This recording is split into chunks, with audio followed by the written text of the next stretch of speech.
దేవుని శక్తి అది మామూలు శక్తిలా మనం ఆలోచించడానికి వీల్లేదు. ఆయన అంటాడు, తగిన సమయంలో ప్రతి ఒక్కరికి తగినటువంటి రీతిలో ఆయన సహాయం అందించే దేవుడే. ఆమేన్. కొంచెం స్వరం ఎత్తితే చక్కగా ఆమేన్. అది ఆ స్వరం రావాలండి. అలా వస్తే అంగీకరించారని తెలుస్తూ ఉంటారు. ప్రియమైనటువంటి ప్రయాణం చేస్తా ఉన్నాం.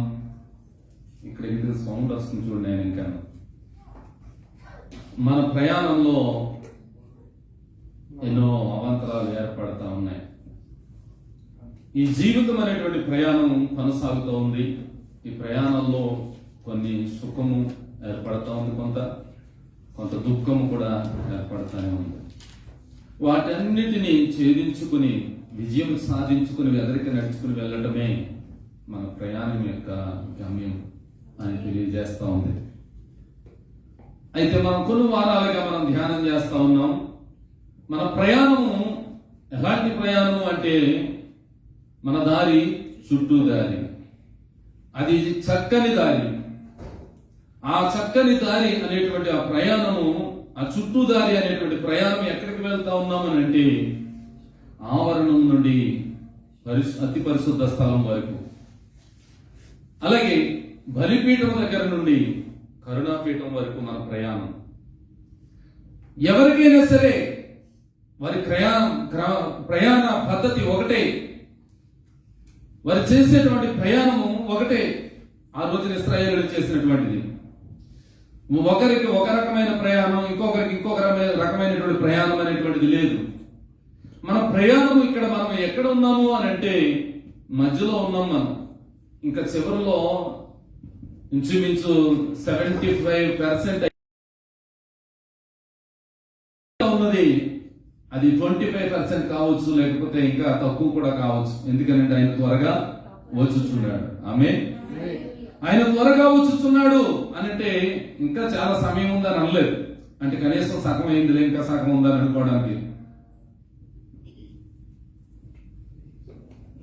కనుక మనం ఇక దగ్గరలో ఉన్నాం. మన ప్రయాణం అంతా కూడా ఎక్కడికి అంటే పరలోకమైనటువంటి సియోను పట్టణం, నూతనమైన యెరూషలేము పట్టణం. ఈ ప్రయాణంలో కొనసాగుతూ ఉన్నప్పుడు అలనాడు ఇశ్రాయేలుకి ఇచ్చినటువంటిది ఏంటంటే, మీరు తొందరగా ఆ యొక్క వాగ్దాన దేశము చేరుకోలేరు కనుక మీరు మధ్యలో ఒక ప్రత్యక్ష గుడారం నిర్మించండి. ఆ గుడారంలో నేను నివసిస్తూ ఉంటాను, నేను మాట్లాడుతూ ఉంటాను. మీరు నన్ను కలుసుకోవాలని మీరు ఎంత దూరం ప్రయాణం చేసినా రాలేరు, కానీ నేనే వచ్చి మీ దగ్గర నివాసము చేస్తానన్నాడు. ఆమేన్. అందుకే అన్యులు అనేక మంది ఎక్కడో దేవుడు ఉన్నాడని పరిగెత్తుతా ఉన్నారు. దేవుని తెలియనటువంటి ప్రజలు అక్కడ దేవుడు ఉన్నాడు, ఇక్కడ దేవుడు ఉన్నాడని ఎన్నో ప్రయాణాలు చేస్తా ఉన్నారు. దేవుడి దగ్గరికి వెళ్ళిపోతా ఉన్నారు. అక్కడ కొండ మీద ఉన్నాడు, లేదా ఇక్కడ గృహలో ఉన్నాడు, ఇంకొక చోట ఉన్నాడు, ఇంకొక దేశంలో ఉన్నాడని వెళ్ళిపోతా ఉన్నారు. మన దేవుడు అటువంటి దేవుడు కాదు. ప్రజల మధ్య నివసించే దేవుడు మన దేవుడు. హల్లెలూయా. నేను ప్రకటిస్తున్నటువంటి నా యేసుక్రీస్తు ప్రభు మన మధ్య నివసిస్తున్నటువంటి వాడు. ఆయన నేను పాపిని అని ఒప్పుకుంటే చాలు, నీవు దేవుడు అని ఒప్పుకుంటే చాలు, ఆయనే మన దగ్గరకు వచ్చేసినటువంటి దేవుడు. దీనికి మరి ఎక్కువ అర్హతలు ఏమక్కర్లేదండి. నేను పాపిని అని ఒప్పుకుంటే ఇంకెప్పుడు కూడా పాపం వైపు వెళ్ళకూడదు. నీవు దేవుడు అని ఆయనను యేసయ్యను ఒప్పుకుంటే మరి ఒక దేవుడు ఉన్నాడని వెళ్ళకూడదు. ఈ నిబంధన బట్టే మనం ప్రయాణం కొనసాగిస్తా ఉన్నాం. మన ప్రయాణ పద్ధతి అంతా ఇక్కడ ఒకటే పద్ధతి, మన ప్రయాణ పద్ధతి. అందులో ప్రత్యక్ష గుడారంలో ఉన్నటువంటి, ఎప్పుడైతే నువ్వు ఆ ప్రత్యక్ష గుడారం ఎంటర్ అవుతా ఉంటావో అక్కడ నీకు మొట్టమొదటిగా కనిపించేటువంటిది ఏంటి? బలిపీఠం. ఈ బలిపీఠం కొరకు మనం ఇంచుమించు 3 వారాలు ధ్యానం చేస్తాం. అందులో 7 అంశాలు నేను తెలియజేశాను. ఇప్పుడు జస్ట్ మధ్యలో ఒక వారం గ్యాప్ వచ్చింది కనుక నేనే జ్ఞాపకం చేస్తాను, మిమ్మల్ని అడగను. 1, మనం అర్పించుకోవాల్సింది మనస్సును అర్పించాలి. 2వదిగా పెదవులను, నాలుక అనగా నోటిని అర్పించాలి. మూడవదిగా ఆత్మను మనం అర్పించాలి, శరీరాన్ని అర్పించుకోవాలి, నువ్వు ప్రేమించిన దానిని అర్పించుకోవాలి. ఆరవదిగా నువ్వు ప్రేమించిన దాని తర్వాత నీకు సుఖము అనేటువంటి దాన్ని అర్పించుకోవాలి. ఏడవదిగా నువ్వు అర్పించుకోవాల్సింది తినే తిండి పద్ధతిని, దాన్ని అర్పించుకోవాలి. మితిమీరినటువంటి తిండి, మితిమీరినటువంటి ఆహారము భుజించడము సాధ్యము కాదు. దానిని కూడా మనం ఏం చేయాలంటే అర్పణ తెచ్చుకోవాలి, కొంతే జీవించడానికి ఎంత కావాలంత. ఈ రకముగా 7 అంశాలు మనం ధ్యానం చేస్తాం. అసలు బలిపీఠమును మన కొరకు ఎందుకు పెట్టాడు, అసలు బలిపీఠాన్ని ఎందుకని తీసుకుని వచ్చాడు అనేటువంటిది నేను ఈ దినాన్ని చెప్పి నేను ముగించాలని ఇష్టపడతా ఉన్నాను. పరిశుద్ధాత్మ దేవుడు సహాయం చేయునుగాక. ఒక వాక్యాన్ని ధ్యానం చేద్దామండి. సంఖ్యాకాండము 16వ అధ్యాయము 31 నుంచి చదువుదామండి.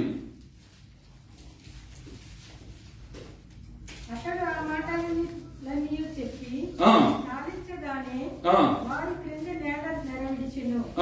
భూమి తన నోరు తెరచి వారిని వారి కుటుంబములను కొరాహు సంబంధులందరినీ వారి సమస్త సాంపత్యమును మింగివేసెను. మరి ఒక వాక్యం చదువుకుందాం. కీర్తనల గ్రంథం 43వ అధ్యాయం 4వ వచనం.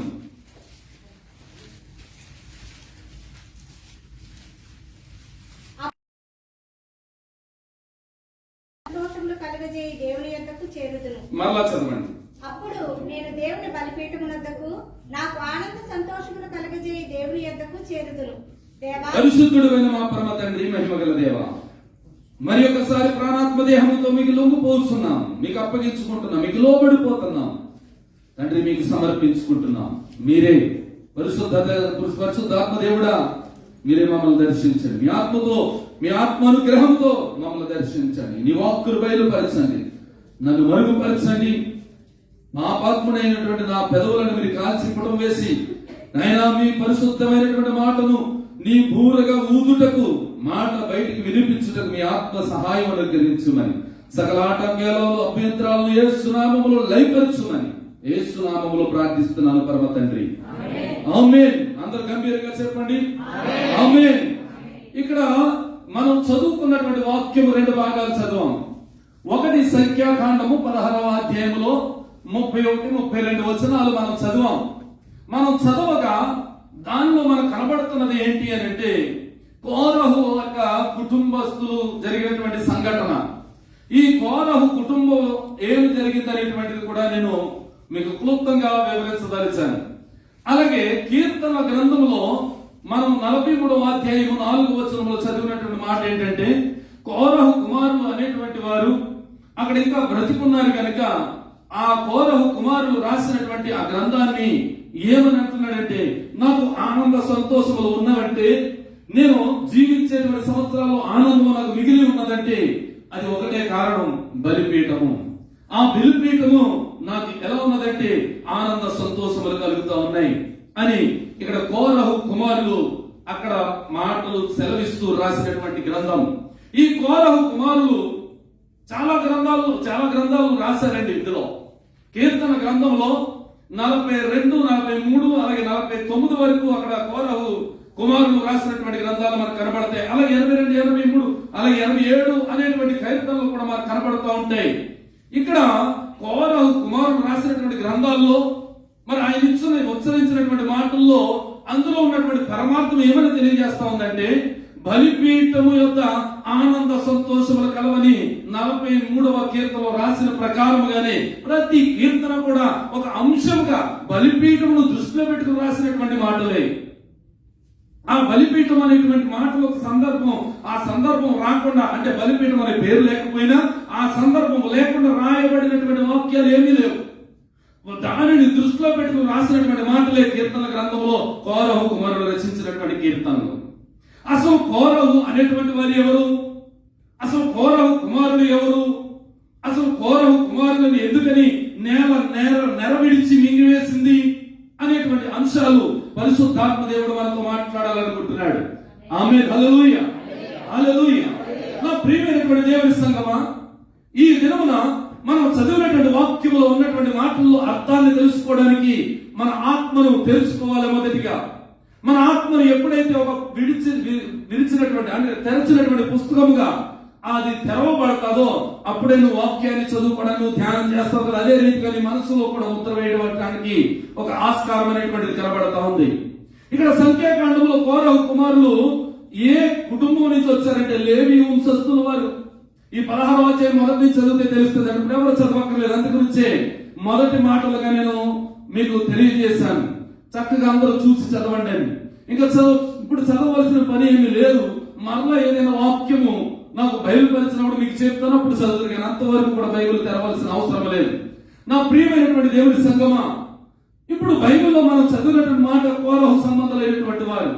ఈ కోరహులు అనేటువంటి అతను లేవి గోత్రం నుంచి వచ్చినటువంటి వాడు. ఈ లేవి గోత్రం నుంచి వచ్చినటువంటి వారి అహరోను వారి కుమారులు కూడా ఉన్నారు. ఇంకా అనేక మంది సేవకు పిలువబడినటువంటి వారు కూడా ఉన్నారు. ఇక్కడ ప్రధాన యాజకుడిగా అహరోను నిర్మించబడ్డాడు. ఆ వారి కుమారులు కూడా యాజకులుగానే నిర్మించబడ్డారు. ఆ నియమించబడినటువంటి వారు ప్రత్యక్షపు గుడారంలోకి వెళ్లి ఆ ప్రత్యక్షపు గుడారంలో ఉన్నటువంటి దేవుని యొక్క ఆ పరికరాలతో అక్కడ సేవ జరిగిస్తూ ఉండాలి. రాత్రంతా కూడా వారి సేవ చేస్తూనే ఉండాలి. వారికి రెస్ట్ ఉండదు, వారికి విరామం అనేటువంటిది లేదు. అయినా సరే అక్కడ కనిపించినటువంటి ఆ పరిచర్య ఏ విధముగా చేయాలో దేవుడు కనబరిచిన విధముగానే మోసేకు సెలవిచ్చిన ప్రకారంగానే ఆ కోరహు కుమారులు అక్కడ ఆరోను యొక్క కుమారులు అక్కడ జరిగించవలసిన అవసరం ఉంది. అయితే ఇప్పుడు ఆరోను తన కుమారులు కూడా యాజకత్వం జరిగిస్తా ఉన్నారు. ఈ జరిగిస్తున్నటువంటి సమయంలో ఇక్కడ అదే వంశస్థులైనటువంటి వారు, అదే యాజకత్వము జరిగించవలసినటువంటి వారు మోసేకు ఒక అడ్డుగా నిలిచినట్టుగా కనబడతా ఉంది. ఆరోనుకి కూడా అడ్డుగా నిలిచినట్టుగా కనబడతా ఉంది. వారు ఏమంటున్నారంటే, దేవుడు మీకు మాత్రమే దేవుడా, మాకు దేవుడు కాదా, మాకు యాజకత్వం అనేటువంటి మాకు అప్పగించలేదా, మేమెందుకని సేవ చేయకూడదు, అసలు సేవ చేసేటువంటి పని మనందరికి ఇచ్చాడు కదా, మీకే ఎందుకని అప్పగించాడు, మేము కూడా సేవకులమే, మేము కూడా చేయడానికి సమర్థులమే అని అక్కడ తొడంటే కొట్టలేదు కానీ ఆ విధంగానే మాట్లాడారు. మీరు ఇంటికి వెళ్తారు చదువుకుదిరిగా, మేము కూడా సేవకులమే, మీకు ఒక్కడే దేవుడా, పాలెంలో మీరు ఒక్కరే ఉన్నారా, మేము కూడా ఉన్నాం అని అక్కడ కోరహు మాట్లాడుతున్నటువంటి కోరహు సంబంధులైనటువంటి వారు మాట్లాడుతున్న వారు ఉన్నారు. అక్కడ ఇంచుమించు 250 మందిని పోగేసుకుని ఆ కోరహు సంబంధులందరినీ కూడా తీసుకుని వచ్చాడండి. కోరహు సంబంధుల్ని, అలాగే రూబీనేటువంటి వారు, దాతాను, అబీరాము అనేటువంటి వారిని, ఇంకా అక్కడ ఉన్నటువంటి వారు 250 మందిని వారు కూడగట్టుకుని ఆ యొక్క దేవుని యొక్క మందిరం దగ్గరికి వచ్చేసి ఆ యొక్క మోషే అలాగే అహరోనుకి విరోధంగా మాట్లాడుతూ ఉన్నారు. ఏమని? ప్రధాన యాజకుడైనటువంటి అహరోనును ఆయన్ని పక్కన పెట్టి మేమే సేవ జరిగిస్తాం అనేటువంటి మాటలు అక్కడ వినబడతా ఉన్నాయి. అంతే, దేవుడు ఆలకించాడు. దేవుడికి మోసే కూడా అక్కడే సాష్టాంగపడి ప్రార్థన చేశాడు. దేవా, ఏంటి పరిస్థితి అనేటువంటి మాటలు అక్కడ కనబడతా ఉన్నాయి. అందు గురించి దేవుడు స్పష్టంగా మీతో మాట్లాడతాను అని సెలవు ఇవ్వక ముందే మోసే అంటాడు కదా, మీరు మీ ధూపార్తులు సరిగా అర్థమవుతుందన్నమాట. మీ ధూపార్తులన్నీ కూడా ఎవరి ధూపార్తు వారు తీసుకుని దేవుని యొక్క సన్నిధికి రండి, దేవుని సముఖానికి రండి, మేము కూడా వస్తాం. అక్కడికి వచ్చిన తర్వాత ఎవరు ధూపము దేవుడు అంగీకరిస్తాడో, ఎవరు ధూపాన్ని దేవుడు ఆగ్రహిస్తాడో వారిని మాత్రం పరిశుద్ధులుగా లెక్క వేద్దాం, మిగతా వాళ్ళందరూ కూడా దేవునికి విరోధంగా నడుచుకున్న వారే అని మోసే అక్కడ చెప్పాడు. అదే రీతిగా మరలా వారందరూ కూడా కలిసి వారి ధూపార్తులు తీసుకుని దేవుని సన్నిధికి వచ్చేసారు. దేవుని సన్నిధికి వచ్చి మేము కూడా ఒక యాజకత్వం జరిగించాలనుకుంటున్నాము కనుక, దేవుడు మమ్మల్ని కూడా ఏర్పాటు చేసుకున్నాడు కనుక మేము ఈ విధంగా చేస్తామని వీరికి విరోధంగా తిరిగినటువంటి ఆ కార్యక్రమాన్ని వారి మనసులో ఉంచుకుని ఈ ధూపార్తులన్నీ తీసుకుని వచ్చారు. ధూపం వేశారు, దేవుడు అంగీకరించలేదు. దేవుని యొక్క మాటలు ఎటువైపు చూస్తున్నాం? దేవుని యొక్క మాటలు ఎక్కడున్నాయంటే మనస్సులో లేవులకి. మోసేకు విరోధంగా గాని, దేవుని సేవకుడైనటువంటి యాజకుడైనటువంటి అహరోనుకు విరోధంగా గాని ఎవరు కూడా మాట్లాడకూడదనే నిబంధన ఉంది. ఈ నిబంధనను మీరి, ఈ నిబంధనను దాటి, ఈ నిబంధనను అధిగమించి వారు చేసినటువంటి ఈ కార్యము, వారు తలపెట్టినటువంటి ఈ కార్యము ఈ కార్యంలో వారు ఎప్పుడైతే ముందుకు అడుగు వేశారో దేవుని యొక్క ఉగ్రత రావడానికి సిద్ధపడిపోయింది. దేవుని ఉగ్రత సిద్ధపడిపోయింది. ఆ దేవుని ఉగ్రత సిద్ధపడిపోయినప్పుడు అక్కడ నేల అనేటువంటిది అనగా వారు నిల్చున్నటువంటి ఆ స్థలం, ఆ భూమి నెల విడిచి, మళ్ళా చదవడం మాట ఇప్పుడు సంఖ్యాకాండము చాలించగానే వారి క్రింద నెల విడిచి భూమి తన నోరు తెరచి వారిని వారి కుటుంబములను కోరహు సంబంధులందరినీ కూడా మింగివేసెను.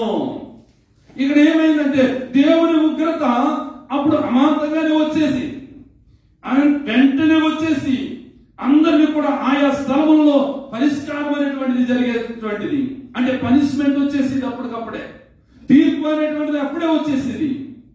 అయితే ఆ సమయంలో ఈ కోరహు సంబంధులు, ఈ కోరహుతో ఉన్నటువంటి 250 మందిని కూడా అక్కడ నెర విడిచి మింగివేసిందట వారిని, వారి సంపాద్యాన్ని కూడా. ఎంతైతే వారు సంపాదించుకున్నారో, ఎంతైతే వారిని జనాన్ని పోగేసుకుని వారిని కూడా సంపాదించుకున్నారో, ఆ జనాంగం అంతటినీ కూడా 250 మందిని అక్కడ నెరవిడిచి మింగివేసిందటండి. అంటే ఇంకెవరు కూడా వారి సంబంధం లేరు అన్నట్టుగా మనకు కనబడతా ఉంది. అదే గ్రంథంలో అదే 19వ అధ్యాయము, ఒకసారి చూడండి, 17వ అధ్యాయం 19వ అధ్యాయం, అదే 26 సంఖ్యాకాండం 26:9 సారీ సంఖ్యాకాండం 26:9. సమూహంలో పేరు పొందినవాడు అతని సమాజము యెహోవాకు విరోధంగా వాదించినప్పుడు సమాజంలో మోసే అహరోనులకు విరోధంగా వాదించిన దాతాను అభిరాములు వీరు. ఆ సమూహపు వారు 10వ వచనం చదవండి. ఆ సమూహపు వారు మృతి పొందినప్పుడు అగ్ని 250 మందిని భక్షించినందునను భూమి తన నోరు తెరచి వారిని కొరాహును మింగివేసినందునను వారు దృష్టాంతములైరి. అయితే కొరాహు కుమారులు చావలేదు. ప్రైజ్ ది లార్డ్, హల్లెలూయా హల్లెలూయా, స్తోత్రం చెప్పండి, హల్లెలూయా. ఇక్కడ కోరహు సంబంధులందరినీ కూడా అక్కడ నెరవిడిచి అక్కడ మృతి పొందినట్టుగా కనబడతా ఉంది, నేల మింగి వేసినట్టుగా కనబడతా ఉంది.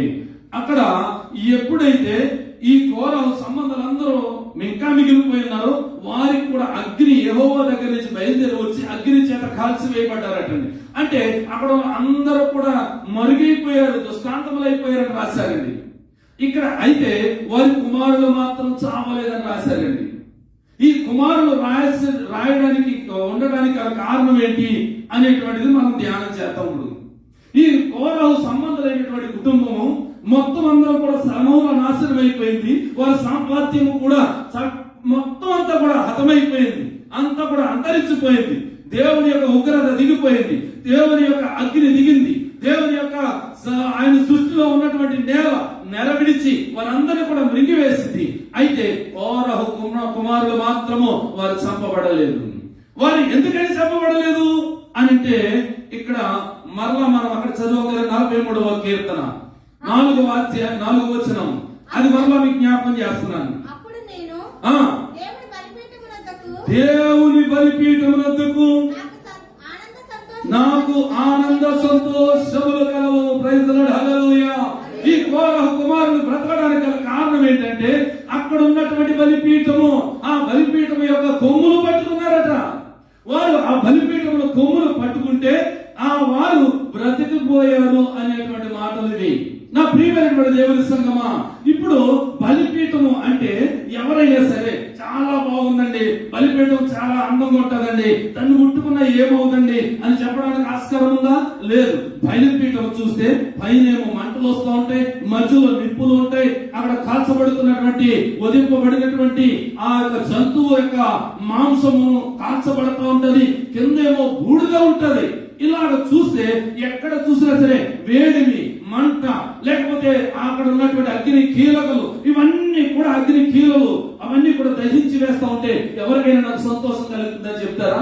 మీలో ఎవరైనా సరే కాలిపోతున్నది లేకపోతే అక్కడ జ్వలిస్తూ కాలుతున్నటువంటిది, మండుతున్నటువంటిది అని చూసి నాకు చాలా సంతోషంగా ఉంది అని ఎవరైనా చెప్పగలుగుతారా? ఎవరు చెప్పలేరండి. అక్కడ కోరహు కుమారులు మాత్రమే సాధ్యమైంది. ఎందుకని వారు ఆ బలిపీఠాన్ని చూస్తే ఆనందం కలుగుతుంది, వారికి ఆ బలిపీఠాన్ని చూస్తే వారికి సంతోషం ఎందుకు కలుగుతుంది అంటే దేవుడు రక్షించేటువంటిది.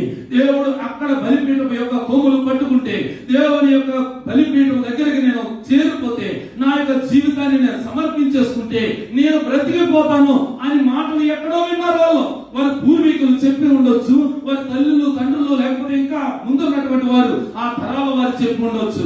ఆ చెప్పినటువంటి మాటలను బట్టి వారు కోరహు కుమారులు చేస్తున్నటువంటి ఆ ప్రయాణంలో వెంటనే ఇక్కడ నేల విడిచి ఎప్పుడైతే భూమి మిరిగి వేస్తా ఉందో, అగ్ని పై నుండి వచ్చి వారిని దహించి వేస్తా ఉందో, ఆ 250 మంది కూడా దహించి వేయబడుతున్నారో ఆ సమయంలో వీరు పరుగున వెళ్ళి ఆ బలిపీఠం యొక్క కొమ్ములు నీవే నాకు సారణ్యమని పట్టుకున్నారు. ఎప్పుడైతే ఆ బలిపీఠం కొమ్ములు పట్టుకున్నారో వారికి మిగిలినటువంటిది ప్రాణం, వారికి మిగిలినటువంటిది వారి దేహం, వారికి మిగిలినటువంటిది వారి బ్రతుకు, వారి జీవితం మిగిలిపోయింది కనుక అందుకే అంటున్నారు కోరహు కుమారులు నాకు ఆనంద సంతోషములు ఉన్నాయంటే, నేను ఆనందంగా, నా కుటుంబీకులు ఆనందంగా ఉంటున్నారంటే, నేను కుటుంబంలో నేను దేవుని ఆరాధించగలుగుతున్నానంటే, నేను ఇన్ని కీర్తనలు రాయగలుగుతున్నానంటే నాకు ఆనందం ఎక్కడి నుంచి వచ్చిందో తెలుసా? ఆ ఆనందము నా యేసుక్రీస్తు అయినటువంటి బలిపీఠం దగ్గర నుంచే. నా యేసయ్య ఆయన బలిపీఠముగా మార్చబడ్డాడు. ఆనాడు బలిపీఠముగా మార్చబడినటువంటి ఆ బలిపీఠము ఈ రోజు మనకు శిలువ యాగముగా కనబడతా ఉంది. అది మన బలిపీఠము. ఆ బలిపీఠము, ఆ శిలువ అనేటువంటిది ఇప్పుడు బలిపీఠముగా మన ముందు ఉంది. ఎవరైతే ఆ శిలువను చేరుకుంటారో, ఆ శిలువను ఎవరైతే పట్టుకుంటారో, ఆ శిలువ చెంతకు ఎవరైతే వస్తారో, ఆ శిలువ నీడలోకి ఎవరైతే వస్తారో వారందరూ కూడా బ్రతికిపోతారు. హల్లెలూయా, హల్లెలూయా. దేవుని ప్రియమైనటువంటి సంగమా, నువ్వు తిరుగుతున్నావు, లోకంలో తిరుగుతా ఉన్నావు, నువ్వెన్నో సామాన్లు పట్టుకుంటా ఉన్నావు, ఎన్నో స్థలాలను పట్టుకుంటా ఉన్నావు, ఎన్నో నువ్వు సంపాదించుకుంటున్నావు, కాదనట్లేదు. ఒకసారి నువ్వు రా, నువ్వెన్నో పట్టుకున్నావు, నువ్వు ఒకసారి సిలువ దగ్గరికి రా. ఆ సిలువ అనేటువంటి బలిపీఠం నువ్వు పట్టుకో. నా క్రీస్తు యొక్క బలిపీఠమై అయినటువంటి ఆ సిలువను పట్టుకో, నువ్వు బ్రతికిపోతావు. హల్లెలూయా, హల్లెలూయా. నీకు బ్రతికిపోతే నీకు కలిగేదేంటి? నువ్వు బ్రతికిపోతే కలిగేదేంటి అంటే ఆనంద సంతోషములు. హల్లెలూయా. ఎప్పుడైతే వారు బలిపీఠాన్ని చూస్తా ఉన్నారో, వారి కను దృష్టితో ఆ బలిపీఠాన్ని దృష్టి పెడతా ఉన్నారో, ఆ కను దృష్టి ఆ బలిపీఠం మీద పడతా ఉందో, వీరి జీవితంలో ఆనందం కలుగుతా ఉంది, వీరి జీవితంలో సంతోషం కలుగుతా ఉంది, వీరి జీవితంలో ఎంతో ఉన్నతమైన స్థితి వారికి కలుగుతా ఉంది. నాకు బలిపీఠమే నాకు రక్షణ అని. అందుకే ఈ రోజు బలిపీఠముగా ఉన్నటువంటి నా యేసుక్రీస్తు ప్రభువు, ఆయన ఎక్కినటువంటి సిలువ, ఆ సిలువను ఎవరైతే ఆశ్రయిస్తారో, ఆ సిలువను ఎవరైతే చూడగలుగుతారో, ఆ సిలువ యొక్క నీడలోకి ఎవరైతే వస్తారో వారందరూ కూడా ఈ రోజు బ్రతికిపోతారు. వారందరూ కూడా బ్రతికిపోతారు.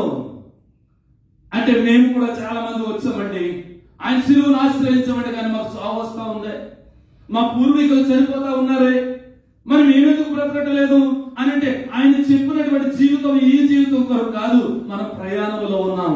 హల్లెలూయా. మనం ప్రయాణంలో ఉన్నాం. మన ప్రయాణం యొక్క గమ్యస్థానం మన యెరూషలేము అనేటువంటి నూతనమైన యెరూషలేము, సీయోను పట్టణం. హల్లెలూయా. అది ఉత్తరమున ఉన్నది, అనగా పైన ఉన్నది. ఉత్తర దిక్కున సీయోను పర్వతం అని రాస్తాడండి. ఆయన పట్టణం సీయోను అనేటువంటిది పరలోకముగా మనకు కనబడతా ఉన్నప్పుడు, నువ్వు యాత్రికుడిగా ఉన్నప్పుడు, నువ్వు ప్రయాణం అనేటువంటి జీవితంలో ఉన్నప్పుడు, ఆ జీవితం కొనసాగిస్తున్నప్పుడు నీ గమ్యస్థానం ఏంటి అంటే పరలోకం. కనుక నీ జీవితము యుగములు కూడా ఆ దహించేటువంటి అగ్నిలో కాలిపోకుండా, నీ జీవము అక్కడ దహించి వేయబడిపోకుండా, నీవు అక్కడ హతమైపోకుండా, ఆ హతము కానటువంటి స్థితి నీకు కలిగించాలని, నీకు ఒక దేవుని కుమారుడిగా, నీ కుమారుడిగా నిన్ను అంగీకరించాలని నా యేసుక్రీస్తు ప్రభువు వారు నిన్ను ఇప్పుడు ఆ యొక్క సియోను అనేటువంటి పర్వతాన్ని తయారు చేసి నిన్ను అక్కడ తీసుకుని వెళ్ళి ఆయన ముందు నిలవబెట్టుకోవాలనుకుంటున్నాడు, ఆయన ప్రక్కన కూర్చోబెట్టుకోవాలనుకుంటున్నాడు, ఆయన ఎదుట నువ్వు స్తుతియాగం చేస్తావంటే ఆయన ఆనందించాలనుకుంటా ఉన్నాడు. ఎవరైతే ఆనందించాలనుకుంటున్నారో, ఎవరైతే దేవుని మహిమపరచాలనుకుంటున్నారో వారందరూ ఇప్పుడు ఎక్కడికి రావాలంటే బలిపీఠమునందుకు. హల్లెలూయా, హల్లెలూయా. 7 అంశాలు మీకు చెప్పాను కదా, అందులో సమర్పించుకోవాల్సినవి ఉన్నాయి. అవన్నీ కూడా మనం సమర్పించుకోవాలి. ఒకటి మనస్సును సమర్పించుకోవాలి. సమర్పించుకోవాలి.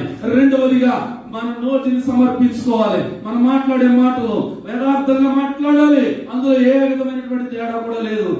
మూడవదిగా ఆత్మను సమర్పించుకోవాలి. నాలుగవదిగా శరీరాన్ని సమర్పించుకోవాలి. ఐదవదిగా నువ్వు ప్రేమించేదాన్ని సమర్పించుకోవాలి. ఆరవదిగా నీ సుఖాన్ని సమర్పించుకోవాలి. ఏడవదిగా నీవు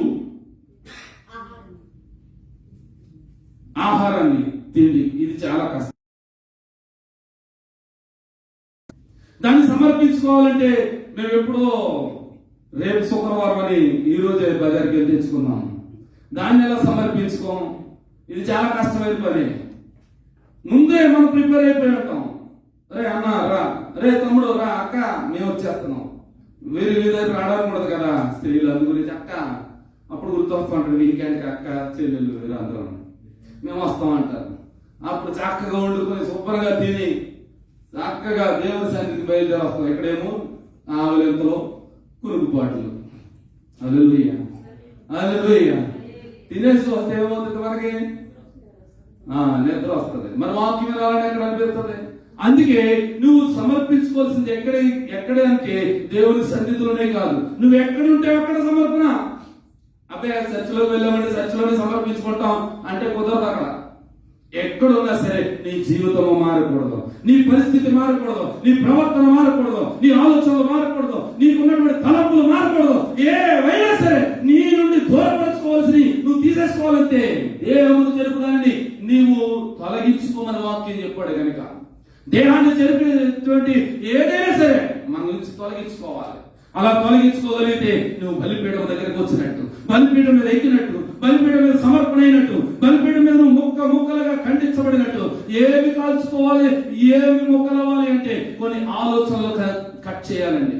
కొన్ని ఆలోచనలు కట్ చేయాలి, కొన్ని తలంపుల్ని మనం దహించి వేయాలి. వీటన్నిటిని దహించి వేస్తే నువ్వు బలిపీఠం మీదకి వచ్చినట్టు లెక్క. నువ్వు బలిపీఠం మీద ఒక త్యాగం యాగం అయిపోయినట్టు లెక్క.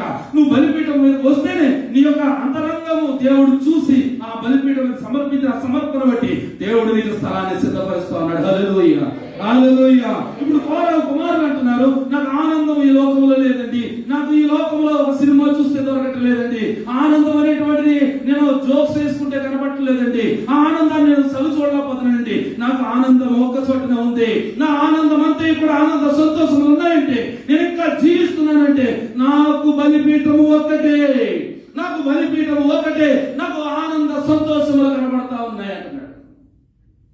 ఇంకా ముందుకి చదువుకుంటే వెళ్ళిపోతే మిగతా గ్రంథాలు 82-83 అధ్యాయంలో అక్కర్లేదు. అక్కడ అంటాడు, పిచ్చుకలు నీ బలిపీఠం వద్దనే పిచ్చుకలకు నివాసం దొరికింది. హల్లెలూయా, హల్లెలూయా.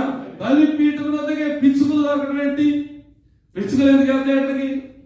పిచ్చుకలు అనేటువంటిది రూపకాలంకారంగా వాడబడినటువంటి మాట. పిచ్చుకలైనటువంటి నీవు నేను ఉన్నావు. ఈ పిచ్చుకలన్నీ కూడా ఆయన మన పిచ్చికి ఎంత ప్రాణం ఉంటుందండి? ఎంత ప్రాణం ఉంటుంది దానికి? దాని శరీరం అంతా పోగు చేస్తే గుప్పుడు అవుతుందా పిచ్చుగా? అసలు ఎగిరే పక్షులన్నింటిలో చిన్నదేమో అది, అంత చిన్నదని అందుకే పిచ్చుకతో పోల్చాడు. ఇంకా ఉండొచ్చు, అయితే మనకు కనిపించేది ఒకటే. ఆ పిచ్చుకలు ఎక్కడ ఉన్నారు? ఎక్కడ ఉన్నట? బలిపీఠం వద్ద నీ పిచ్చుకలకు నివాసము కలదు. ఇప్పుడు మన నివాసం ఎక్కడ ఉంది? బలిపీఠం అంటే భయం, బలిపీఠం దగ్గరికి వెళ్ళాలంటే అగ్ని, బలిపీఠం దగ్గరికి వెళ్ళాలంటే సమర్పణ, బలిపీఠం దగ్గరికి వెళ్ళాలంటే ఇవన్నీ ఉంటే మేము వెళ్ళలేమండి. అందుకే మేము వెళ్ళలేము. నీకు అందుకే ఇందాక కీర్తనలు వివరిస్తూ చెప్పారు, నీకు లోబడే మనసు లేదంటున్నాడు ఆయన. హృదయాన్ని దూరంగా చేసుకున్నావు అంటున్నాడు ఆయన. నీకు ఏది కూడా నీకు ఎక్కదు, పొరకు ఎక్కదు అని చెప్తున్నాడు అది వాక్యం. మీరు విన్నారో లేదో? అందులో నువ్వు అనుకుంటున్నావు నేను చాలా ఉన్నతమైన స్థితిలో ఉన్నాను, నాకు దేవుడు నాకు చిన్నప్పటి నుంచి తెలుసు, మా దేవుడు మా దేవుడే, మా రక్షకుడే, మా యేసే అని సాక్ష్యం చెప్తా ఉంటావు. నువ్వెవరు బాబు, నీ రిలీజియన్ ఏంటి అని నేను బయటకు వెళ్ళినటువంటి వ్యక్తులు అడిగితే అప్పుడు నువ్వేమంటావు? నేను క్రైస్తవుడినండి. ఏది బాబు నీ క్రైస్తవు? నువ్వు చెప్పుకునే పరిస్థితి నీకు రాకూడదు. నిన్ను చూసినటువంటి వ్యక్తులు చెప్పాలి నువ్వు క్రైస్తవుడు అని, నీ ప్రవర్తన చూసిన వారు చెప్పాలి నువ్వు క్రైస్తవుడు అని, నువ్వు చేస్తున్నటువంటి విధి విధానాలు చూసినటువంటి వ్యక్తి చెప్పాలి నువ్వు క్రైస్తవుడు అని. నేను చెప్పుకునే పరిస్థితి వచ్చిందంటే ఇంకా నేను మారలేదని లెక్క. నా పరిస్థితి ఇంకా మారలేదు, నా ప్రవర్తన మారలేదు, నా ఆలోచన మారలేదు, నా యొక్క తలంపులు మారలేదు, ఏది మారలేదు, కానీ నేను క్రైస్తవుడనే చెప్పుకుంటున్నాను. ఇది ఖాళీ డబ్బు మాత్రమే, ఇది వేసుకునేటువంటి దండోర డబ్బు మాత్రమే. ఇందులో ఉన్నటువంటి యథార్థం ఏది లేదు. నా ప్రియమైనటువంటి దేవుని సంఘమా, మనం ఎంతవరకు దేవుని సంఘంలో ఉండగలుగుతున్నామో, ఎంతవరకు వాక్యాన్ని మనం గ్రహించగలుగుతున్నామో, మన పరిస్థితి ఏంటి, మనం సంఘంలో ఉన్నప్పుడు పరిస్థితి ఏంటి, సమాజంలో ఉన్నటువంటి పరిస్థితి ఏంటి, నీ కుటుంబంలో నివసిస్తున్నప్పుడు పరిస్థితి ఏంటి అనేటువంటిది నువ్వు గుర్తించుకోకపోతే నీకు సమర్పణ జీవితం లేనట్టు. నీకు ఆ సమర్పణ లేకపోతే నువ్వు లోకంలో జీవిస్తావే తప్ప నీకు ఆనంద సంతోషములు అనేటువంటివి లేవు. చాలా మంది సాక్ష్యాలు చెప్తూ ఉంటారు, మాకు ఆనందం లేదండి, చాలా డబ్బు సంపాదించామండి, ఆనందం లేదండి, నేను చాలా ఆస్తులు సంపాదించి నేను కూడగట్టానండి, సంతోషం లేదండి. చాలా మంది గృహం కట్టుకోవాలంటే చాలా ఇబ్బంది పడిపోతారు తెలుసండి. ఎకరాల పొలాలు ఉంటే గృహాన్ని మాత్రం కట్టుకోలేరు. మరి ఇదేంటో తెలియదు. వారికి ఆనందం లేదు. ఎప్పుడో 20 సంవత్సరాలు 30 సంవత్సరాలు దుబాయ్లో చేసిన తర్వాత కానీ ఎక్కడో చేసిన తర్వాత కానీ వారి గృహాన్ని నిర్మించుకోలేకపోతున్నారు. అంటే వారిలో వాటి లోటు కనబడిపోతా ఉంది. అంటే వారిలో ఏమి లేదు, ఆనంద సంతోషం లేదు. నా ప్రియమైనటువంటి విశ్వాసులారా, నువ్వు గృహం కట్టుకున్నా, నువ్వు ఆస్తులు నిర్మించుకున్నా, లేదా ఇంకా ఎంతో బంగారం డబ్బు సంపాదించుకున్నా, నా యేసు క్రీస్తు ప్రభువు వారు ఆయన యొక్క బలిపీఠం వద్దకు నిన్ను ఆహ్వానిస్తూ ఉన్నాడు. నువ్వు స్త్రీవైనా పురుషుడైనా ఎవరైనా సరే నిన్ను నా యొక్క స్వపురుషుడైనటువంటి యేసు క్రీస్తు ఆహ్వానిస్తా ఉన్నాడు. నా దగ్గరికి నా బలిపీఠంలో పట్టుకో. నువ్వు పట్టుకున్న వెంటనే నిన్ను సొంతలో చేతుల నుంచి విడిపిస్తాడు. నీకు వచ్చేటువంటి ఆపద నుండి విడిపిస్తాడు. నీకు వచ్చేటువంటి అవరాధం నుంచి విడిపిస్తాడు. నీకున్నటువంటి బాధలను, ఇబ్బందుల నుంచి, ఇరుగుల నుంచి నేను తప్పించేవాడు నేను కనుక నా బలిపీఠం అనేటువంటి ఆ శిలువను పట్టుకోగలిగితే నువ్వు బ్రతికిపోతావని చెప్తా ఉన్నాడు. హల్లెలూయా, హల్లెలూయా. అంగీకరించబడిన వారి దేవునికి మహిమ కలుగుగాక. స్తోత్రం చెప్పండి. హల్లెలూయా, హల్లెలూయా. నువ్వు స్తోత్రము చెబితే నీకు ఎంత ఆనందమో, నీకు స్తోత్రము చేస్తే నా దేవునికి ఎంత ఆనందమో. అయితే ఇంకొక మాట చెప్తా ఉన్నాడు, నువ్వు బలిపీఠం దగ్గర హల్లెలూయా, హల్లెలూయా. ఆయన బలి అయినటువంటి దేవుడు, నీ కొరకు బలిగా అర్పించబడినటువంటి దేవుడు, ఆయన సమస్తమును అర్పించుకున్న దేవుడు. ఆ దేవుడు మనకుండగా నేను లోకంలోకి వెళ్తాను, ఇంకా ఎన్నో చూస్తాను, ఎన్నో దృశ్యాలు నేను చూడాల్సి ఉంది అని నువ్వు అనుకుంటున్నావేమో. దయచేసి వాటన్నిటిని విడిచిపెట్టు. నిన్ను దేవుడు దర్శిస్తున్నాడు కనుక ఒకవేళ ఇంకా నువ్వు ఆయన యొక్క రక్తానికి, ఆయన యొక్క చిందించిన రక్తానికి దూరంగా ఉంటే, ఆయన యొక్క త్యాగానికి దూరంగా ఉంటే, ఆయన శిలువకు దూరంగా ఉంటే కనుక నేను ఈ రోజు ఆహ్వానిస్తా ఉన్నాడు. దయచేసి నా బలిపీఠను పట్టుకో. హల్లెలూయా, హల్లెలూయా, ప్రైజ్ ది లార్డ్. కనుక ఈ రోజు చెప్తా ఉన్నారు కోరహ కుమారులు, ఆనంద సంతోషములు అనేటువంటి ఉన్నాయంటే నాకు బలిపీఠములొద్దనే. ఎంత గొప్ప సాక్ష్యం అండి. ఈ బలిపీఠముల గురించి చెప్తే ఇంచుమించు మీకు ఒక సంవత్సరం కూడా గడిచేలాగా నాకు వాక్యాలు ఇస్తాడేమో దేవుడు. చెబుతున్న కొలది నాకు ఎందుకో ప్రేరణ పుట్టి ఆ మాటలు చెప్పేదానికి నాకు ఆతృత పడతా ఉంది. ఎందుకని అనేటువంటిది నాకు ఎంతవరకు బయలుపరచలేదండి. ఈ వాక్యం, ఈ ప్రయాణం ఎంతవరకు వెళ్తాదో వెళ్ళనివ్వండి. హల్లెలూయా. ఏది ఏమైనా సరే నిన్ను నా యేసయ్య బలిపీఠం దగ్గరికి తేవడమే, నిన్ను నా యేసయ్య బలిపీఠం వద్ద నుంచటమే నా యొక్క ఇచ్చినటువంటి విధి విధానం. హల్లెలూయా. నువ్వు మాటతో దర్శించబడతావు, లేకపోతే ఆత్మతో దర్శించబడతావు, లేకపోతే పొరుగు వాడు చెప్తే వింటావు, లేకపోతే నీ పక్కన ఉన్నటువంటి ఆమె చెప్తే వింటావు, ఎవరు చెప్తే వింటావు. నువ్వు విను, కానీ నా యేసయ్య ఉన్నాడు, ఆయన దగ్గరికి రా. ఈ రోజు నువ్వు నా యేసయ్య శిలువ దగ్గరికి రా. ఆయన బలిపీఠమైనటువంటి ఆ శిలువను పట్టుకో. ఆ శిలువను మెడలో వేసుకుని తిరుగుతా ఉన్నావు. ఆ మెడలో కొంతమంది చేతులు కూడా వేసుకుని తిరుగుతా ఉన్నారు. ఇంకా అనేక మంది అనేక రకాలుగా గుళ్ళో పెట్టుకుంటా ఉన్నారు. అక్కడ పెట్టుకోవడం, ఇక్కడ పెట్టుకోవడం కాదు. నువ్వు పెట్టుకోవాల్సింది హృదయంలో, నీ తలంపుల్లో, నీ యొక్క ఆలోచనలో పెట్టుకోవాలి. నీవు సిలువ వేసుకున్నంత మాత్రాన నువ్వు బలి అర్పించబడినట్టు కాదు. నువ్వు సిలువను అని చెబుతున్నావు కదా, ఆ సిలువ అనేటువంటిది చాలా ఘోరమైనటువంటి శిక్ష. ఆ సిలువ ఘోరమైనటువంటి శిక్ష. రోమన్ సామ్రాజ్యంలో 600 సెక్షన్లో ఒకటి కఠినమైన శిక్ష సిలువ. హింస. ఈ సిలువ అనేటువంటిదాన్ని ఎవరు చూసినా సరే భయపడేటువంటి వారు. ఆ సిలువ పేరెత్తితేనే కచకచ వణికిపోయి ఈ శిక్ష ఎవరి మీదకి వచ్చేస్తుందని భయపడేటువంటి వారు. అటువంటి ఆ సిలువ మీద నా యేసు క్రీస్తు ప్రభుల వారు ఎప్పుడైతే బలిదానం అయ్యాడో, ఎప్పుడైతే ఆయన అర్పించుకున్నాడో, తన ప్రాణాన్ని అర్పించుకుని నీ కొరకు నా కొరకు చనిపోయాడో, సిలువకు విలువ పెరిగిపోయింది. ఆయన సిలువకు విలువ పెరిగిపోయింది. ఇంటింట సిలువలే, చర్చ్ నిండా సిలువలే, మనుషుల నిండా సిలువలే అక్కడ కనబడతా ఉన్నాయి. ఖాళీ సిలువగా మాత్రం చూడకదాన్ని. అది బలిపీఠం, అది రక్షించేటువంటి బలిపీఠం, నిన్ను దర్శించేటువంటి బలిపీఠం అంటున్నాడు కదా. దేవుని యొక్క సిలువను కూర్చిన వార్త నశించుచున్న వారికి వెర్రితనము గాని రక్షించుచున్నటువంటి మనకు, రక్షించబడుతున్నటువంటి మనకు దేవుని శక్తి. హల్లెలూయా, స్తోత్రం చెప్పండి. మనుషులందరూ స్తోత్రం చెప్తాం. హల్లెలూయా. ఆయన శక్తి అది రక్షించబడుతున్నటువంటి మనకు దేవుని శక్తి. దేవుని శక్తి అంటే ఎక్కడో లేదండి నా ప్రియ సహోదరి సహోదరుల. కోరహు కుమారులు ఎంతో జ్ఞానవంతులేం కాదు, ఎంతో పరపతి ఉన్నవారేం కాదు, ఎంతో అందగాలేమో కాదు. వారికి ఉన్నటువంటి స్థితి ఏంటంటే ఎప్పుడో చెప్పినటువంటి మాటలు జ్ఞాపకం వచ్చినాయి. ఆ భూమి నేర విడుస్తూ ఉంది. ఆ నెర విడుస్తున్నప్పుడు ఒక్కొక్కరు అందులో పడిపోయి చనిపోతూ ఉంటే ఈ కోరహు కుమారులు పరుగున వెళ్ళి ఆ పరుగున ఉన్నటువంటి ఆ దగ్గరలో ఉన్నటువంటి ఆ బలిపీఠం దగ్గరికి వెళ్ళిపోయి దాని కొమ్ములను పట్టుకుని బ్రతికిపోయారు. మరి నువ్వు దేనిని పట్టుకుని బ్రతుకుతావు? నీ జీవితం కొనసాగాలి అంటే, నీ జీవితము ఎప్పుడు కూడా మరణానికి అప్పగించబడకూడదు అనంటే నీవు దేనిని పట్టుకోవాలి అంటే యేసయ్య సిలువను. హల్లెలూయా. యేసయ్య మోసిన సిలువను, యేసయ్య మోసిన సిలువను ఇప్పుడు ఎలా పట్టుకోగలుగుతావు? చెక్క సిలువ చేయించుకుని తిరుగుతావా? ప్రతి ఒక్కరు కూడా సిలువ ఉన్నదండి, మా ఇంటి పక్కన ప్రతిష్ఠించారండి అని సిలువను పట్టుకుని తిరుగుతా ఉంటావా? కాదు. సిలువ అంటే యేసు క్రీస్తు రక్తము క్రిందకి రావటం. సిలువ అంటే యేసు క్రీస్తు యొక్క వాక్యము క్రిందకి రావటం, ఆయన యొక్క వాక్యం దగ్గరికి రావటము. నువ్వు పరిగెత్తుకుని ఎక్కడికి వెళ్తా ఉన్నావు? నీ జీవిత యాత్ర ఎక్కడ కొనసాగుతూ ఉంది? నీ జీవితంలో సాధించినది ఏంటి? నువ్వు పరుగులు వెళ్ళినటువంటి పరుగులు జ్ఞాపకం చేసుకుంటే నువ్వు సాధించింది ఏముంది? ఏది ఉన్నా లేకపోయినా నా దేవుడు నిన్ను పిలుస్తా ఉన్నాడు.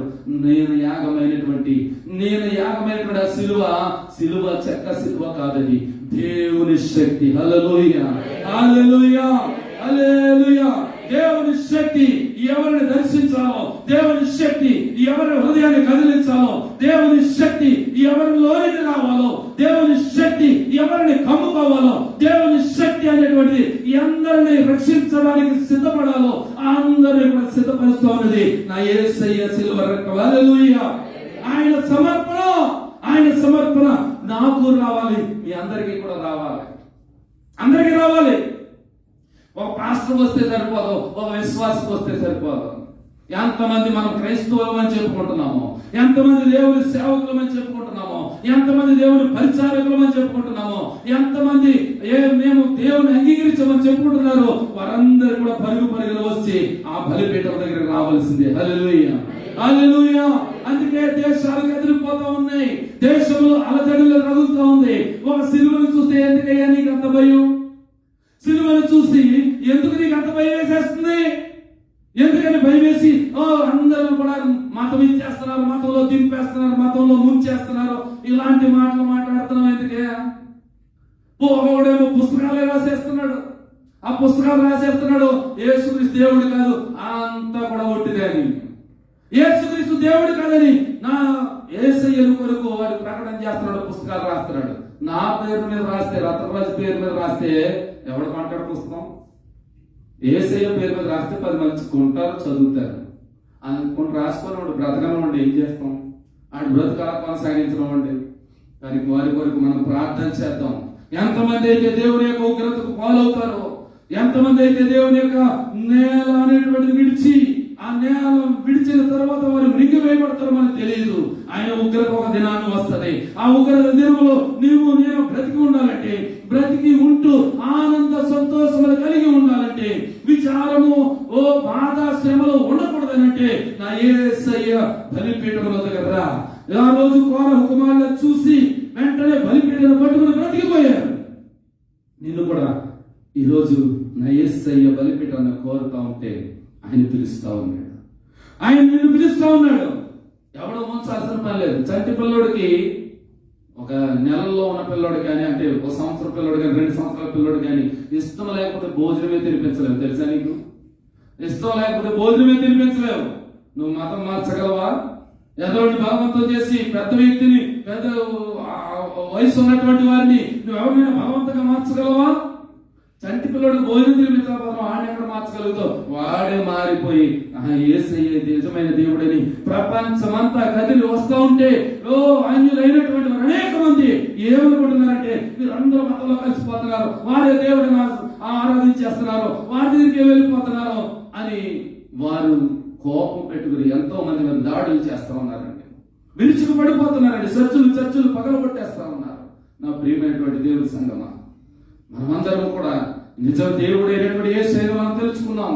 ఒక ఊరికో, ఒక ప్రాంతానికో, లేకపోతే ఒక దేశానికో చెందినటువంటి వాడు కాదు దేవుడు. దేవుడు సర్వయుగములలో సర్వకాలముల యందు ఆయన ఉన్నవాడు అని వాడైనటువంటి దేవుడు. హల్లెలూయా. ఆయన సర్వశక్తిమంతుడు. ఆయనను మనం ఆశ్రయించాం. ఆయన నిజమైన దేవుడు అని నేను తెలుసుకున్నాను. నేను తెలుసుకున్నట్టుగానే లోకంలో చాలా కాలం ఉండిపోయాను.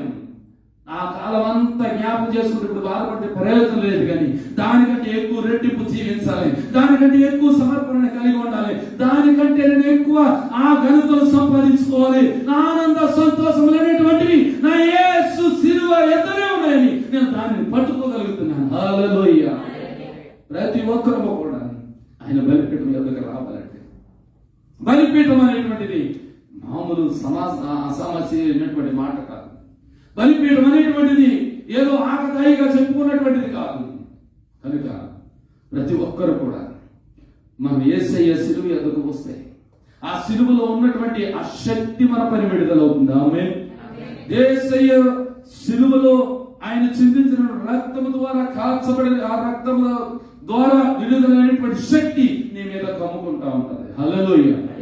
అప్పుడు నీకేం కలుగుతుందండి? దేవుని సన్నిధిలో ఆనంద సంతోషములు. చెప్పండి, ఆనంద సంతోషములు. ఆనంద సంతోషములు. ఎవరు చెప్పట్లేదండి? ఆల్రెడీ ఆనందంలో ఉన్నారేమో, ఆల్రెడీ సంతోషంలో ఉన్నారు. మీరు దేన్నో పట్టుకున్నారు, మొత్తం మీద దేన్నో పట్టుకున్నారు కనుక మీకు ఆనంద సంతోషం ఉన్నాయి. ఇప్పుడు నేను పిలుస్తా ఉన్నాడు మిమ్మల్ని, నా యేసయ్య ఆయన శిలువను పట్టుకోండి.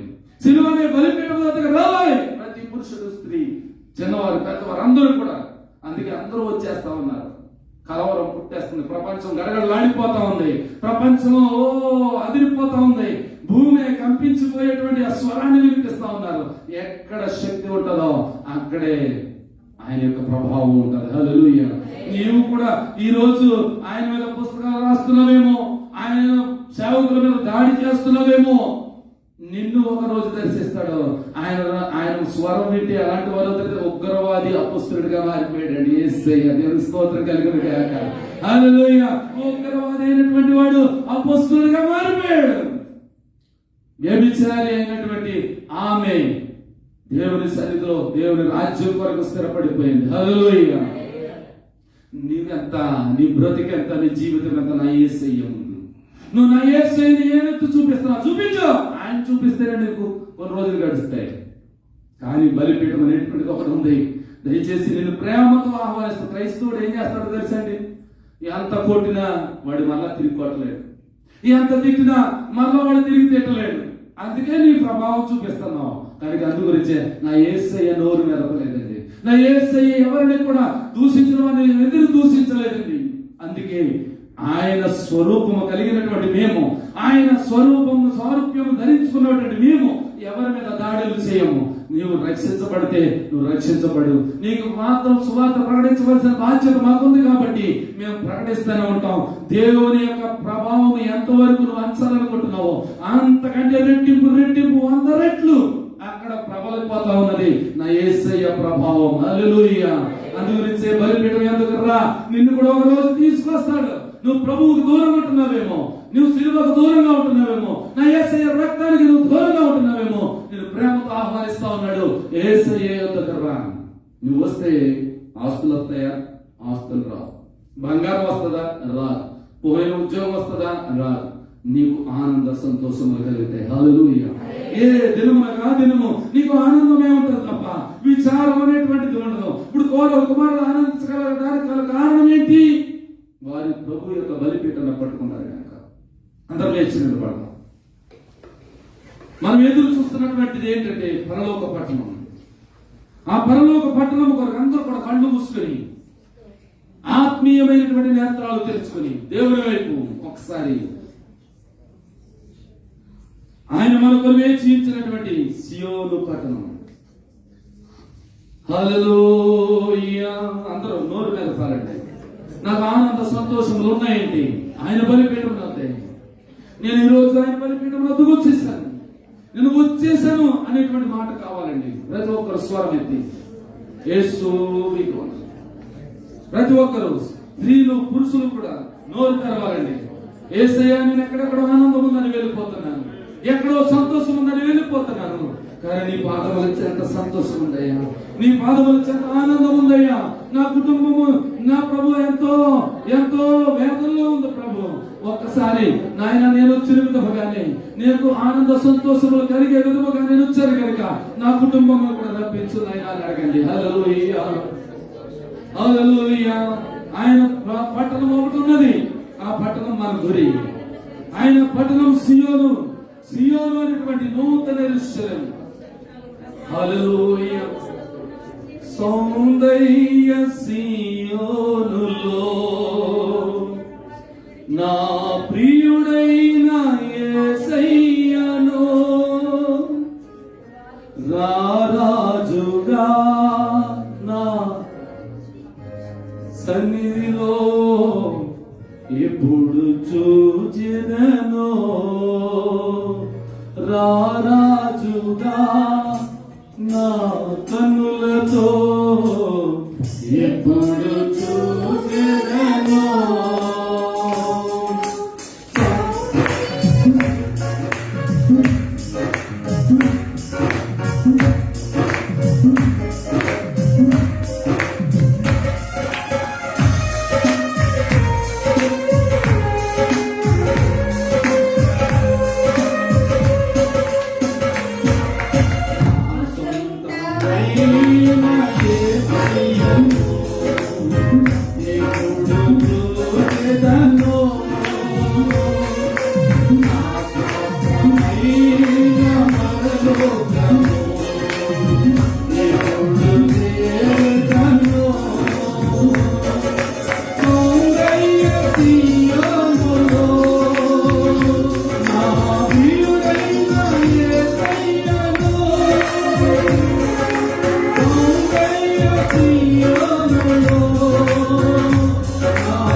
చేసేదను రారాజుగా నా కన్నులతో ఎప్పుడు చూసేదను. హల్లెలూయా. ఆయన బలిపీఠమునొద్ద ఆనందమున్నది. ఇది ఇక్కడ ఈ లోకములో చూపిస్తున్నటువంటి ప్రత్యక్షపు గుడారం యొక్క నమూనా కాదు, పరలోకమైనటువంటి సియోను పట్టణంలో ఉన్నటువంటి ప్రత్యక్షపు గుడారం. అక్కడ నిరంతరము కూడా సేవ జరుగుతూ ఉంది. ఈ సేవలో నువ్వు పాలు పంపులు పొందుకుంటాగా? ఈ సేవలో పాలు పంపులు పొందుకోవాలంటే నువ్వు బలిపీఠం నద్దకు రావాలి. మొదటిగా ప్రతి ఒక్కరు పరిశుద్ధుగా వెళ్తారు. మహిమగల దేవా, మేమందరం కూడా నీ బలిపీఠం వద్దకు చేరుకున్నాం. మీ ఆత్మను దర్శించండి. యేసు నామములో ప్రార్థిస్తున్నాం పరమ తండ్రి. ఆమేన్. అందరూ కూర్చోండి. వందనాలు. సమయం అయిపోతా ఉంది, అయినా సరే దేవుని కృప నడిపించాలి. ఆమేన్. ఈ సమయంలో కృతజ్ఞత కానుకలు ఎవరైనా తీసుకొచ్చుంటే త్వరగా లేచి నిలబడి